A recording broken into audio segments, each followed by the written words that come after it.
हाँ जी अज वैपर मार यार मज्जी गंदियां बड़ियां चोनियां अल्लाह दिया बंदिया यार इन्होंने मज्जी ने यार शामी अंदर डकिया कर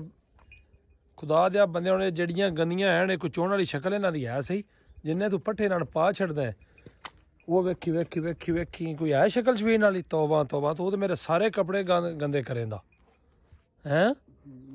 ये भाई काम ना बनने वाला है यार तू जड़ी जड़ी वाज जाली जा पट्ठे पाए नो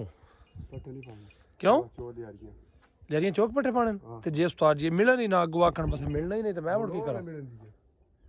ओ यार एक कौ माई ते कौ माई जे दोवें भाड़े ते मिलदियां ने बालियां रज जान ते मुड़े मिलदियां नहीं इन्हां दा की बंदा यार करे ये आई किन्ने पट्ठे पाए नहीं दो मगरे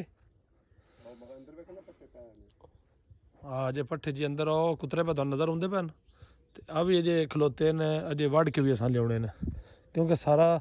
साडा सारी दिहाड़ी हो काम ही वेखो तौबा मज्जी किवें भरियां पईयां यार की करिए ए यार अगो शामी अंदर रखिए करिए ये तां भाई काम बनना है ये भाई इंज मेरे तो नहीं चविंदियां नहीं ते गोया मैं उजा करा दा धार तुस आगो कड़नी करनी है हाँ ये पाजी मेरे तो नहीं चवीनियां गल तो सीधी है वे मैं पाजी गोया सटना करा दा तुसी पाजी के मज्जी छोड़ियां करनियां सही नहीं हाँ भाई पानी लैके आओ या वैपर लैके आओ भाजी इन्हां धोवो चंगी तरह हाँ तुसी लियाओ वैपर इन्हां धोवो आज साढ़े जुगनू वेखो खां जुगनू फेटनो ये अज ये भी तू कल तो सुक्की थां ते अल्लाह दे बंदियां कोई ना बन्ने हैं ये भी तू सुक्की थां ते अल्लाह दे बंदियां कोई ना बन्ने आ जुगनुआ ने अल्लाह चलो इन्होंने यार सुक्की थां ते बना कर क्योंकि पट्ठे खांदियां सावे ते तां वास्ते गोया जड़ा नहीं आइंदा करदियां बाले सावे हुंदे ना शामी अंदर पट्ठे पाए अंदर खान चस लैन सवेरे कड़ियां सुखियां सुखियां बनियां ते अपना चो लियां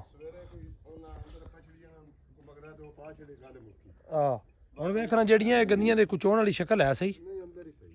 मैं हम पैप ला लेवा घरों ते नवाइए एक बार क्यों जी चो लीए तू बस सारा काम खराब किया करमाला सूरज भी निकले आया है असी भी जरा नहीं सवेरे सवेरे इस वक्त मैं तो पै के उंज परेशान हो गए सवेरे वेंदियां नाल ही मैं जड़ियां मज्जी सुथरियां ना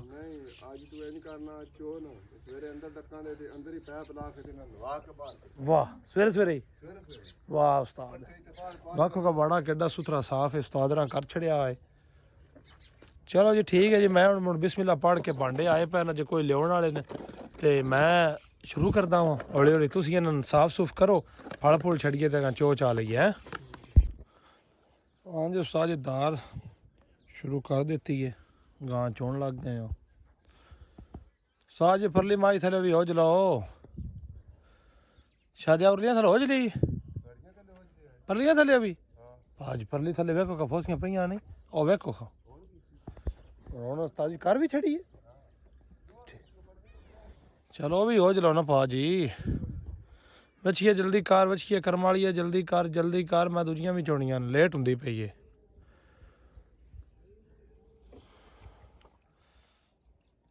वाह उस्ताद अगा करके सटिया करके विच करके अगा लगा लिया कर विच अंज लै मोड़ू नहीं ला छड़ी एडा नफीस करम वाला कट्टा माड़ा जिहा भी थण गंदा होवे ना ये बिल्कुल नेड़े नहीं जाता माड़ा जिहा भी ठीक है ये जनाब बिल्कुल एडा नफीस कट्टा है दसो की बंदा इंदा करे नसीरा तेरे नाल भी बड़ा नफीस है हैं मां यार बाली भरी है तू भाई अगो मैं इंदी कोई चुनिया नहीं आई दी दिहाड़ी मैं किसो की कड्डां दा कपड़े भरे भरां दा भाई साईं घर दे धो के भी ते नहीं ना दिंदे हो आंदे ना तुसीं कोई तुहाडे नौकर चलो चो यार फिर अपनी यार चो ला हाँ आज पट्ठे पाई हमने खुरली बोड़े कड़ छड़े ऐस दे क्यों उस्ताद जी अजे नहीं निकले बोड़े दो मगरे जे पैन ते वेंदे हो जी पट्ठियां दे डिग लगे पैन वेख सकते हो ये ना आख्या जे पट्ठे थोड़े पाने माल नूं डिग लगे पैन ते जे होर है सिर साहब लियाने ना वाड़ के जनी अजे वो भी उत्ते कुतरनियां ते रज पाने सारा दिन साडा काम ही है पट्ठे पाने मेरा दिन सिरे दा काम ही सिर्फ है क्यों शायद साडा काम है जी माल नूं इन्ना कर रजाना क्योंकि सवेरे पता जे इन बरीज आदियां ने मुड़ चवेनियां भी नहीं अज बड़े डकी यार माल उंज ना रखे खुदा दा ना इंदे